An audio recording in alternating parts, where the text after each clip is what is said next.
Never underestimate someone because of their position, their gender, or the color of their skin. Power and dignity don't always wear the loudest titles. Sometimes they walk quietly and let time speak for them. It was a bright, late afternoon at St. Clair Medical Center, the kind of hour when sunlight poured through tall glass windows, painting golden stripes across the sterile white floors. The hospital had settled into its post-lunch rhythm. Calm, yet pulsing quietly beneath the surface. The faint hum of heart monitors blended with the distant murmur of footsteps and low conversation. Nurses moved swiftly down the hallways, their soft sneakers whispering against the tile, while doctors gathered by the coffee machine, laughing in low tones, the smell of roasted beans mingling with the ever-present trace of disinfectant. Charts rustled. Doors clicked shut. Somewhere, a patient's monitor beeped steadily, like a heartbeat reminding everyone that life was still moving, one pulse at a time. Near the window of the staff lounge, Nurse Maya Johnson stood reviewing her notes, calm, focused, her face lit softly by the afternoon glow. Outside, the city shimmered with motion and noise, but in here, time felt slower, more deliberate. Still, beneath the gentle hum of the hospital, something else stirred. A quiet current of tension, invisible yet real, waiting to reveal itself before the day was done. Dr. Alan Pierce walked through the corridor as if it belonged to him. His white coat trailed behind him like a banner of authority, the hospital's fluorescent lights glinting off the gold of his nameplate. Dr. A. Pierce. His every step carried the rhythm of confidence, almost arrogance, and the interns who passed him lowered their gaze just enough to feed his pride. To him, hierarchy was sacred. Respect wasn't earned, it was demanded. His sharp blue eyes scanned the hall, searching for imperfections to correct, mistakes to mock, or egos smaller than his to bruise. Behind him walked Nurse Maya Johnson, quiet but steady. Her dark skin glowed under the soft afternoon light, her presence calm yet commanding in a way words couldn't capture. She held her clipboard close, every note written with precision, every action deliberate. Her expression was unreadable, neither submissive nor confrontational, just patient, observant. Dr. Pierce often mistook her silence for weakness. He never noticed the quiet confidence in her posture, the intelligence behind her measured gaze. To him, she was just another nurse. To her, he was just another man who hadn't yet learned the difference between power and respect. The afternoon rounds began like any other. The soft squeak of rubber soles filled the corridor as Dr. Alan Pierce led the way, his tone sharp and commanding. He spoke loudly enough for everyone to hear, not out of necessity, but habit.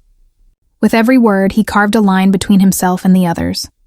At room 204, Nurse Maya Johnson handed him a patient chart, her movements smooth, deliberate. Dr. Pierce barely glanced at it before smirking. "Stick to the basics, Maya," he said, his voice laced with mock sympathy. "We wouldn't want you confusing the real work with the nurse stuff." His laughter echoed through the hallway, thin and cold.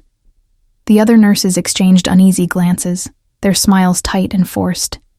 No one dared to speak. Maya didn't flinch. Instead, she calmly jotted something down on her clipboard, the faint scratch of her pen louder than his arrogance. Dr. Pierce sipped his coffee, satisfied with the silence he'd created. He didn't notice how Maya's eyes lingered on him, steady, unreadable, almost knowing. The sunlight caught her badge for a brief moment, glinting gold. Then she turned away, her expression as calm as ever, though something deeper stirred beneath that quiet surface. By mid-afternoon, a quiet buzz rippled through the hospital halls. Whispers traveled faster than the rolling carts. The board members coming today. No one knew exactly when or who, but every nurse straightened their uniforms, and even the doctor spoke a little softer. The air shifted, heavier, more careful. Dr. Alan Pierce, of course, brushed it all off. "Another pencil pusher from the board," he muttered, glancing at his reflection in a glass door. "Probably someone desperate to impress me." His confidence was unshaken, even as the nurses exchanged uncertain glances behind him. In the corner of the staff lounge, Nurse Maya Johnson quietly flipped through a neat stack of documents from her leather folder. Her expression was calm, but her focus was sharp, every page examined with purpose. The sunlight framed her profile, catching the glint of a small gold bracelet on her wrist, engraved with initials no one ever seemed to notice.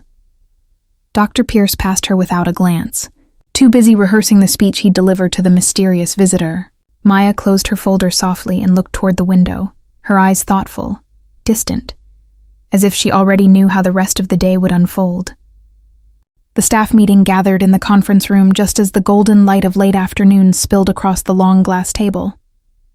Charts flickered on the screen, patient data, recovery rates, efficiency reports, all meticulously prepared by Nurse Maya Johnson. Her voice was calm and steady as she spoke, outlining improvements the nursing team had achieved over the past quarter. Dr. Alan Pierce leaned back in his chair, arms crossed, a faint smirk curling at his lips. When she mentioned the department's growing patient satisfaction scores, he chuckled, loud enough for everyone to hear. "Leave the management talk to professionals, Maya," he interrupted, his tone dripping with arrogance. "We wouldn't want you overstepping your department." Laughter flickered nervously around the table but died quickly. The room fell silent, thick with discomfort. Maya paused mid-sentence, her gaze settling on Dr. Pierce. For a moment, the tension crackled like static in the air. Then she smiled. Soft, poised, unbothered. "Of course, doctor," she said gently, closing her file. "I'll let the professionals handle it." Her tone carried no bite, no visible irritation, yet something in her calm composure unsettled him. It was the kind of silence that didn't surrender. It waited. The door to the conference room opened with a soft click, and the hum of conversation instantly faded. The hospital director stepped in, his expression bright with excitement. "Thank you all for waiting," he began, adjusting his glasses. "Before we continue, I'd like to introduce someone very important, the newest chief of operations and senior investor of the St. Clair Medical Group, Ms. Maya Johnson." For a heartbeat, no one moved. The name hung in the air, impossible, unbelievable. Then, all eyes turned toward Maya, the quiet nurse who had spent years walking the same halls, clipboard in hand. She rose gracefully from her chair, her calm composure unshaken, her badge gleaming under the lights. Chief of Operations. Dr. Pierce's face drained of color. His coffee cup slipped from his hand, shattering against the tile floor. He stared, frozen, as Maya stepped forward, offering him a polite smile and a crisp document. "Dr. Pierce," she said evenly, "I'll need your signature here. It's your new contract." Her pen hovered just above the paper, and there, beneath the hospital's official seal, was her elegant signature. The same nurse he'd mocked minutes ago now held the pen, and his paycheck, in her hand. For a long, heavy moment, silence ruled the room. The only sound was the soft drip of spilled coffee seeping into the tile. A small, almost poetic reminder of what had just shattered. Dr. Pierce sat frozen, eyes locked on the paper in front of him, where her signature gleamed in dark ink. Maya Johnson. Chief of Operations, Maya stood tall, her expression calm, her presence commanding without a trace of arrogance. There was no triumph in her eyes, only quiet strength. She met his gaze with the same steady calm she'd shown all along, and spoke softly, her voice carrying through the stunned room. "Respect costs nothing. Dr. Pierce," she said, her tone neither harsh nor forgiving, "but it can cost you everything if you lose it." No one dared to move. The air itself seemed to hold its breath as she gathered her folder, adjusted the badge on her blazer, and turned toward the door. As she stepped into the hallway, the late sunlight streamed through the glass walls, catching the silver letters on her nameplate, Chief of Operations. For a moment, it shimmered like a crown, a quiet reminder that true power never needs to shout to be seen. Never underestimate someone because of their position, their gender, or the color of their skin.